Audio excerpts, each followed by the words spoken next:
Hola Pablo, ¿cómo estás? Hola Marcelo, ¿qué tal?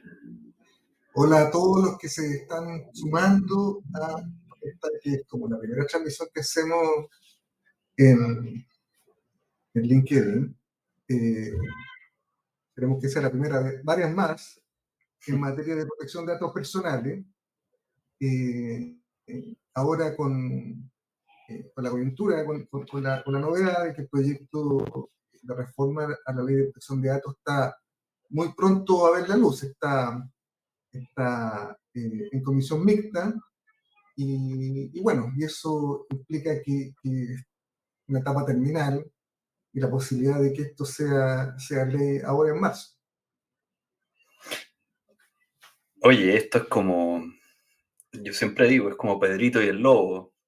Ya, sí, se viene la ley, pero la gente, la gente reclama, pero ¿cuándo se viene? Vienen diciendo hace 10 años que se viene la ley, Exacto. pero, pero cuando ya sabes de tramitación legislativa y has seguido esto, cuando un proyecto está en una comisión mixta es porque es inminente su aprobación. Entonces es cosa de tiempo, por así decirlo.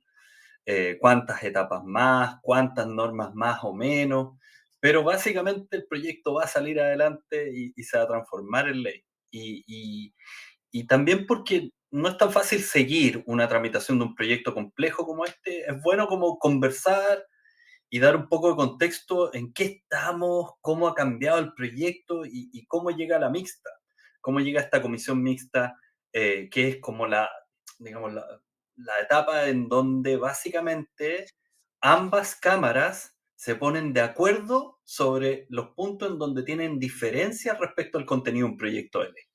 Entonces, darle como el sentido para que la gente entienda. Claro, está a punto de salir esto, pero todavía quedan unas cositas por apretar ahí para fijar el texto definitivo. Bueno, sí, este proyecto cambió, la verdad, que sustantivamente en el segundo trámite constitucional, de que pasó al Senado a la Cámara de Diputados. La Cámara de Diputados se reformuló prácticamente por completo. Realmente lo estuvimos viendo antes de preparando esto, el listado de temas sustantivos que se modificaron, no de cambios textuales, sino que los temas son por lo menos 29 cambios significativos. Eh, el proyecto que salió del Senado, en realidad, no, si eso hubiera terminado siendo ley, no hubiera permitido que Chile se sometiera al proceso de adecuación europea. Yo creo que no hubiera logrado sencillamente la adecuación europea. Pero el cambio en la Cámara de Diputados básicamente lo puso el proyecto en un estándar reglamento europeo eh, y, y realmente lo encaminó completamente. ¿No? Aquí hay cambios tan sustanciales como el ámbito de aplicación de la ley. A ver, mira, son muchos, pero quizás lo más relevante para conversar hoy día son el modelo de prevención de infracción, que no existía en la versión del Senado. Y eso es una fórmula que va a permitir no solo a las compañías, a todas las organizaciones, ir adaptando esta legislación en el interior de la organización, sino que además le va a permitir un trato favorable, mucho más favorable en un proceso infraccional, digamos, poder demostrar que se tomaron las medidas adecuadas para dar cumplimiento a la ley. Eh, el proyecto efectivamente cambió mucho en la Cámara de Diputados. Yo creo que hay que tener mucho ojo cuando después se revisa la historia de la ley, eh, tener presente cómo trabajó la Cámara. Y de hecho, esto es interesante, solo para mencionarlo, porque, bueno, tú estuviste ahí, hay varios colegas que han estado ahí y yo he visto cómo lo han seguido en esa tramitación. La Cámara de Diputados lo que hizo fue citar a muchos expertos y que estuvieron asistiendo y dando sus opiniones, pero después fueron acompañando el proceso. ¿Ya? Entonces, asistían a todas las sesiones cuando se iba votando y se fue depurando el proyecto, se fue alineando los estándares con Reglamento General de la Unión Europea, se fueron perfeccionando normas, se, se- se- se, mm, se atendieron a los debates que teníamos respecto de estas materias. Yo creo que es bien interesante eso. Y eso fue porque, en general, cuando uno eh, observa la tramitación legislativa, lo usual es que un proyecto en la Cámara parte y después en el Senado intentan perfeccionarlo, arreglarlo. ¿Ah?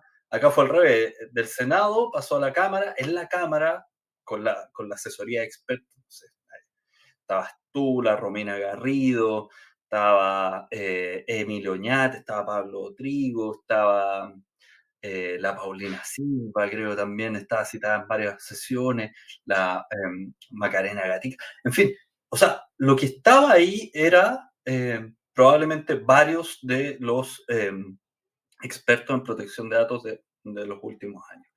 Y, y claro, yo concuerdo contigo, hay varias modificaciones sustantivas relevantes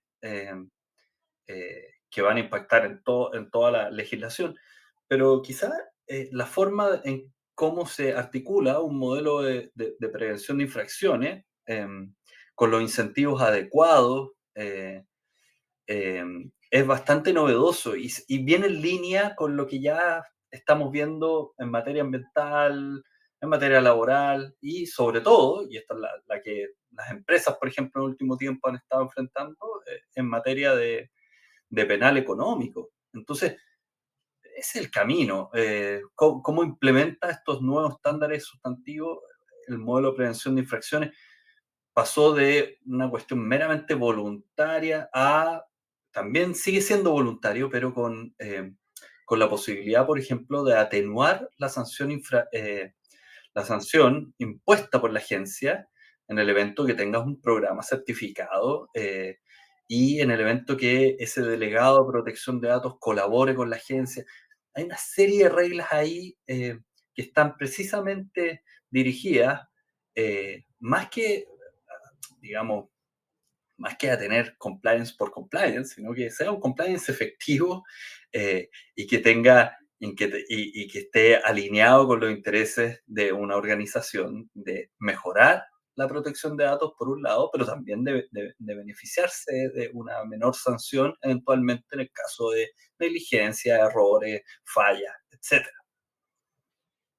Exactamente. Y además, en esa misma línea, se incorporaron algo que está en el reglamento europeo y que es profusamente utilizado justamente en este sentido preventivo.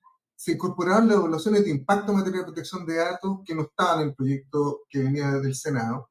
Y eso también forma parte del sistema de prevención de infracciones, pero en sí mismo es un instrumento muy poderoso. Es una técnica que efectivamente permite adelantarse, permite incorporar, eh, habilita la privacidad por diseño y de alguna forma también tiene impacto como cultural, digamos. Ahora las organizaciones que implementen procesos, proyectos nuevos, mediante estas evaluaciones de impacto van a poder representarse. Bueno, ¿cuál es el impacto que tiene este nuevo proyecto de mi organización, este nuevo emprendimiento? ¿Cuál es el impacto en materia de protección de datos personales? ¿Estoy tomando las medidas para respetar los derechos de las personas? ¿Estoy limitando la información que necesito de las personas para habilitar este proyecto? ¿Estoy tomando medidas de preservación, de seguridad? ¿Estoy delimitando en el tiempo la información que voy a almacenar? Es bien interesante como ese instrumento, no solo un instrumento técnico, digamos, para poder demostrar después a la autoridad que efectivamente se tomaron las medidas de cumplimiento, sino que también es como un instrumento que puede ir moldeando culturalmente las organizaciones y en ese sentido muy poderoso, digamos, y un buen incentivo. Eso se incorporó también en el segundo trámite constitucional en la Cámara de Diputados. Bueno, el otro tema de la Cámara de Diputados es gigante, la fuente accesible al público.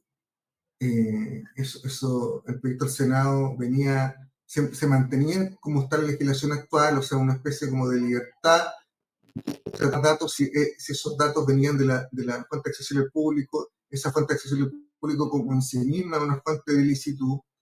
Y eso es, por sí mismo impide que se nos reconozca como país adecuado, digamos. Yo creo que no reconoce ningún estándar. Pero más allá de eso, no respeta mínimamente la garantía constitucional, la autodeterminación informativa de los chilenos, de los habitantes de la República, y creo que eso fue algo que nunca debió haber salido del Senado, y bueno, y que se revirtió en la Cámara de Diputados, y creo que va por buen camino.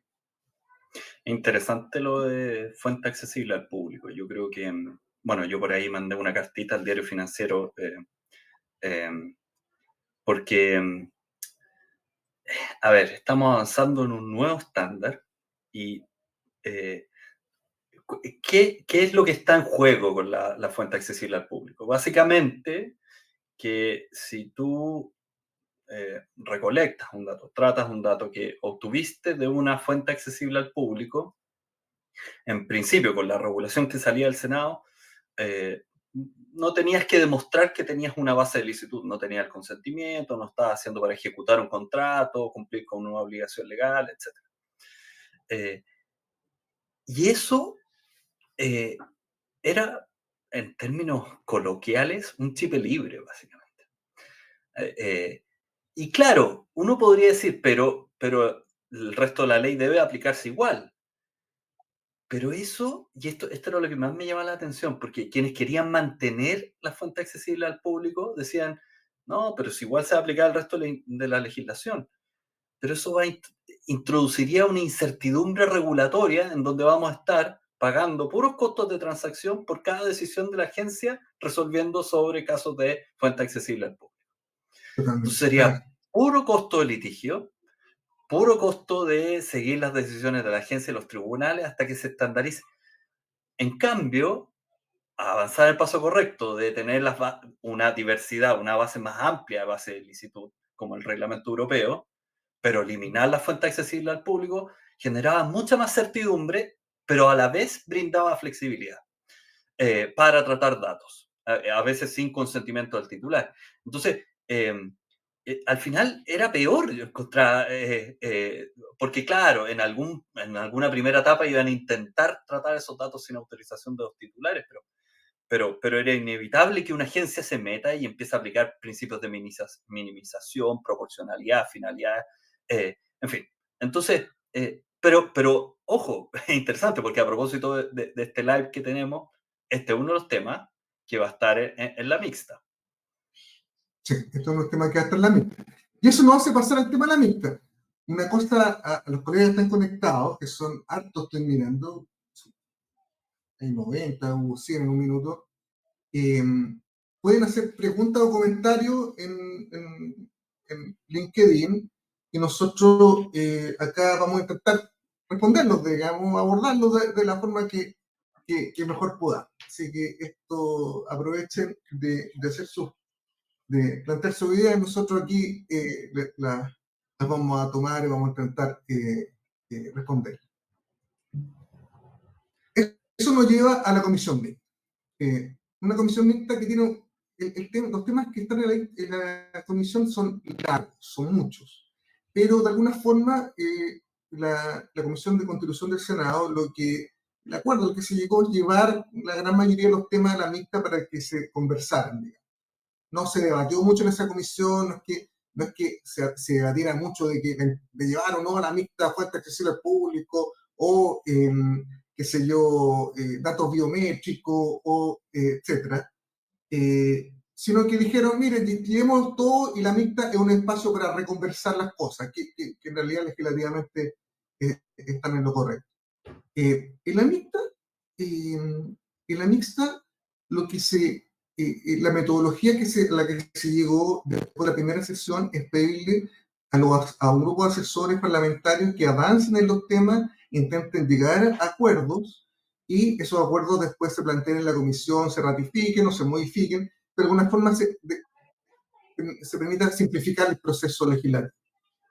A mí me pidieron participar de ese grupo de expertos y yo lo que puedo decir sin quebrar la reserva del privilegio deliberativo que bien en el Consejo de Transparencia conocemos, digamos, podemos decir que hay un ánimo muy bueno de conversar, de avanzar, de zanjar temas que no son complejos o despejar técnicamente dudas. Y en eso se ha avanzado mucho. Yo creo que, y respondiendo aquí lo que pregunta Malit, yo creo que la ley va a salir en marzo. Yo creo que en un par de sesiones, las 2 sesiones de la comisión mixta, probablemente se despache este proyecto, después va a las 2 salas, por lo tanto, durante marzo esto puede estar despachado eh, de la comisión. Y Claro, bueno, y ahí habría que, solo para, digamos, es marzo, si no es abril, digamos. Y después lo único que exacto, tiene es el trámite de control preventivo del Tribunal Constitucional, que serían algunas cuestiones estrictamente formales, digamos. exacto. No pasaría de eso, digamos, si no en marzo es abril, pero ya no más que eso. Eh, y en eso creo que si alguien, y todos estos plazos no es condición. Si alguien le pregunta, ¿va a haber ley después de estos 10 años? Ahora sí podemos decir con toda certeza de que va a haber ley sí o sí, esto es una realidad. ¿Qué ley va a ser? La comisión mixta va a tener un rol que pueda cambiar significativamente el proyecto como venía la Cámara de Diputados, ni tanto, no mucho. Van a cambiar algunas cosas, se van a ajustar otras, una u otra, pero por el ánimo que hay, por lo que se ha visto en la sesión de comisión, donde se empezaron a plantear algunas cosas, las dos que ha habido, eh, sencillamente esto no va a cambiar sustantivamente. Lo que salió de la Cámara de Diputados es en el 95% lo que va a ser la ley. Por lo tanto, uno puede ir ya avanzando con el efecto y darlo por bueno para los efectos de hacer los análisis que hay que hacer en cualquier organización de cómo enfrentar esta nueva regulación y las medidas de cumplimiento, las medidas organizativas y técnicas que cada uno debe tomar. Digamos. El plazo de vacancia de la ley van a ser 2 años, igual que el reglamento europeo, igual que lo que pasó con el GDPR, 2 años se terminaron siendo poco. Suena harto, pero, no, pero terminaron siendo poco. Entonces, en la mixta, lo que creo que los temas, si bien aparecen como grandes, en realidad no son tan grandes. Creo que hay un consenso en los temas relevantes bien significativos. Pueden haber un poco más de multa, un poco menos de multa. Pueden cambiar algunos plazos y así va a ser. Puede ajustarse una cosa allá, otra acá, pero la sustancia de la ley, el esqueleto y la carne que ya se escribió, esa va a ser. Las modificaciones están en el margen. Por lo tanto, uno puede decir, vamos a tener una ley muy encaminada al reglamento europeo y que va a permitir al país solicitar el proceso de adecuación europea. Ahí hay algunos temas que están pendientes. Ustedes, los que siguieron la tramitación legislativa, eh, nos dimos, nos sorprendimos un poco, digamos, que en el tercer trámite el Ministerio Público presentara una serie de alertas respecto de la aplicación de esta legislación a la institución y al proceso de investigación y persecución penal, digamos. Entonces, ese fue un tema que inevitablemente iba a forzar la mixta ya por la intervención de un órgano autónomo constitucional que estimaba, y bueno, y también la apertura del Ejecutivo y de senadores a tratar de lograr la mejor redacción posible que no buscara excluir completamente al persecutor penal, pero claro que entiende que hay reglas especiales en la persecución penal. Esto es un estándar. En todas las reglas europeas siempre hay reglas especiales para el proceso penal y las agencias policiales y de persecución penal.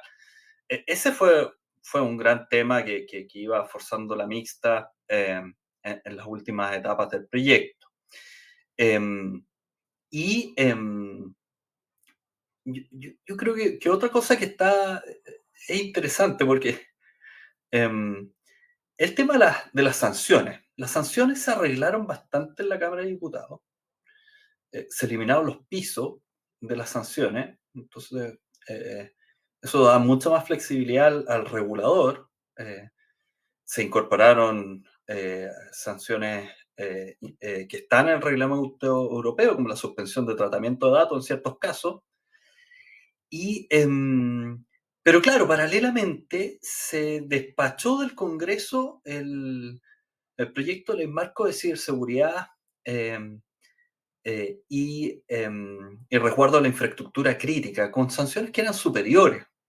Entonces ahí como que empieza a haber también posibilidades de, bueno, ¿qué hacemos? Las sanciones en datos personales están muy altas, están muy bajas, hay que sacar los topes, pero miremos ciberseguridad, podríamos homologar según eso. Yo creo que eso, bueno, eso es también unos temas que van a estar discutiéndose probablemente en la mixta y que deberán ser zanjados. Y, y, y aquí hay una pregunta de María Paz Sandoval a propósito de si el proyecto que está en la mixta cubre los estándares de, de la propuesta de reglamento de inteligencia artificial de la Unión Europea. No, ese es efectivamente otro tema que es interesante, pero el proyecto sí tiene una regla muy relevante que es respecto del derecho de oposición a las decisiones automatizadas, que eso es importante desde el punto de vista de la inteligencia artificial, pero hay dos proyectos de ley, de hecho, que tienen un marco regulatorio general sobre inteligencia artificial, uno en la Cámara y otro en el Senado, y esos sí siguen, con matices más o menos, la matriz de esta propuesta de reglamento de la Unión Europea, que, paso el aviso, la próxima semana pasa su votación final, así que estaremos atentos también a qué novedad sale eso. Pero sigamos con la mixta y con los temas que están pendientes.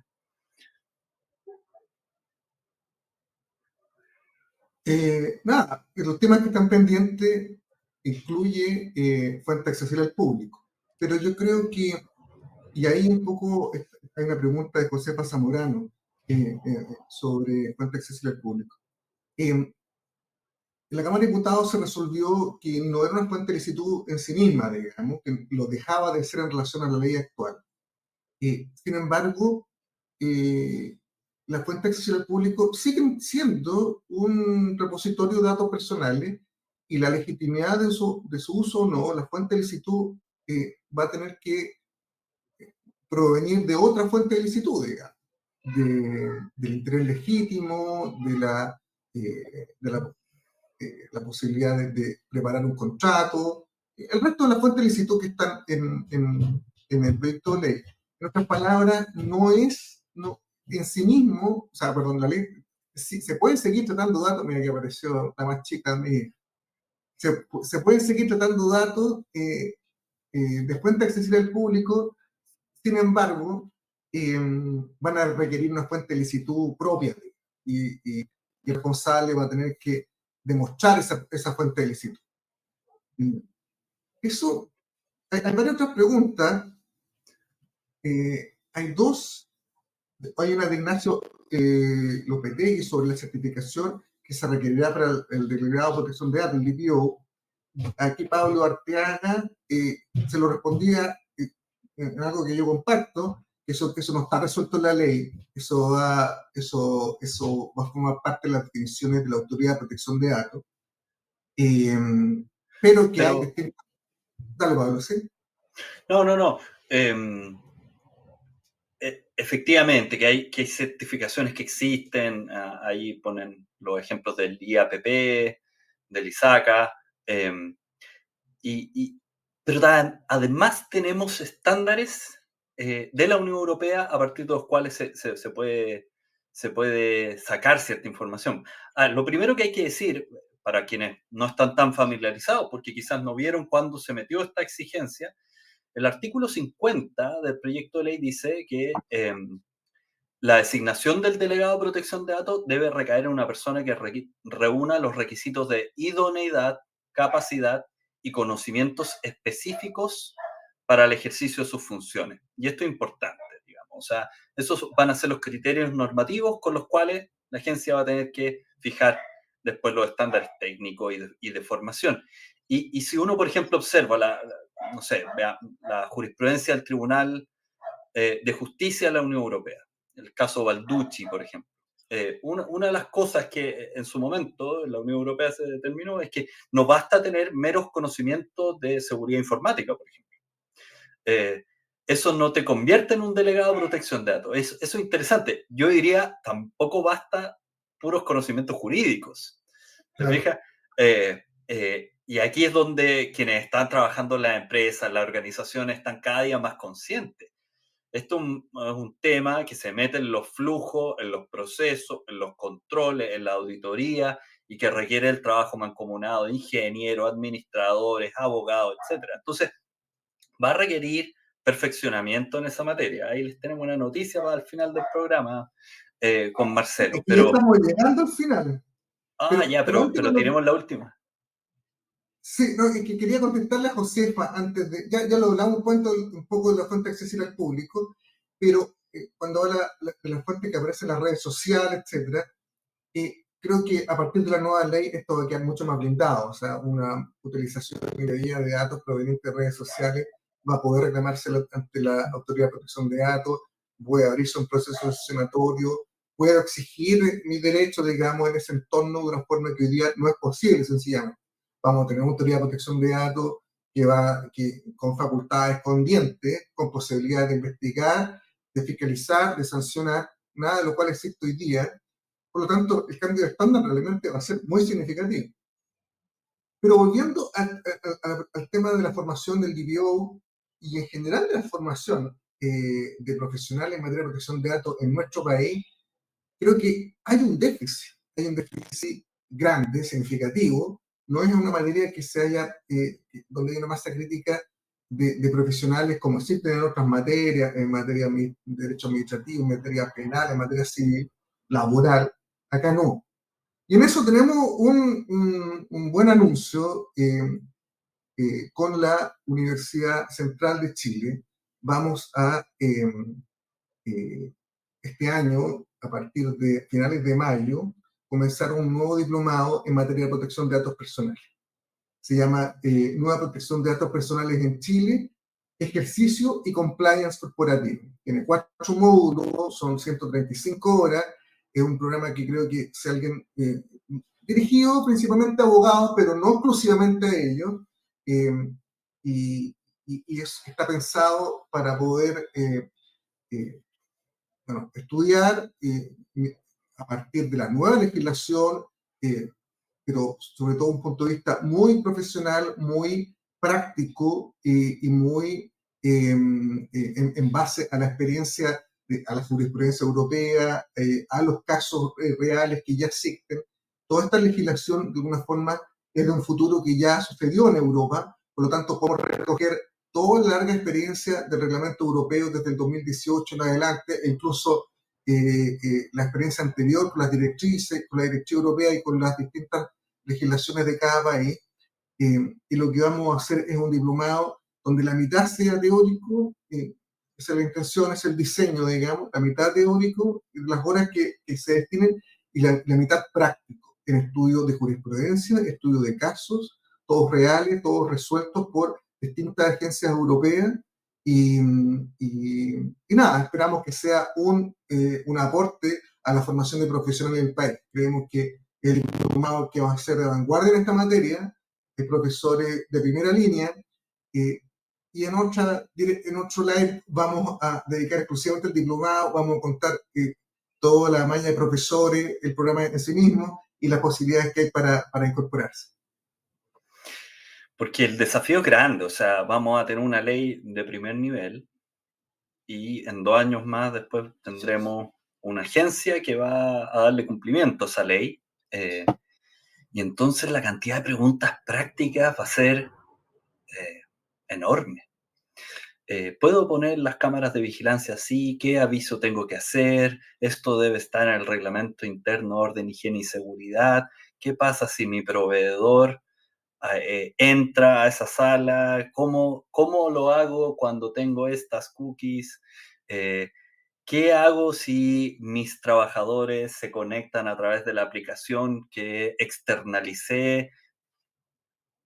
Quiero loguear a mis clientes a través de las redes sociales, hay transferencia internacional de datos, todas esas cosas que a veces no habíamos prestado atención la gran mayoría de los casos.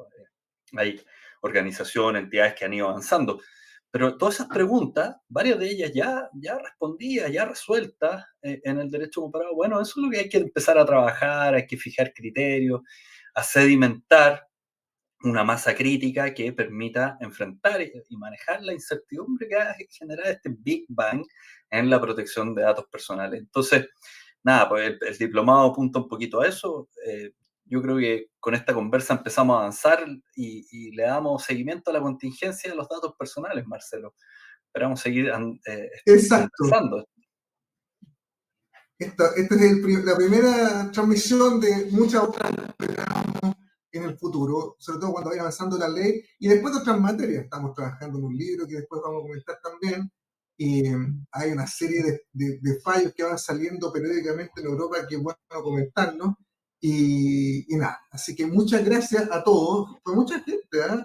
Más 109 personas estoy viendo ahora. Muchas gracias a todos los colegas que se conectaron y esperamos bueno, que haya cumplido las expectativas y el objetivo y los esperamos en una próxima transmisión. Eso, que estén bien. Chao, chao a todos. Gracias.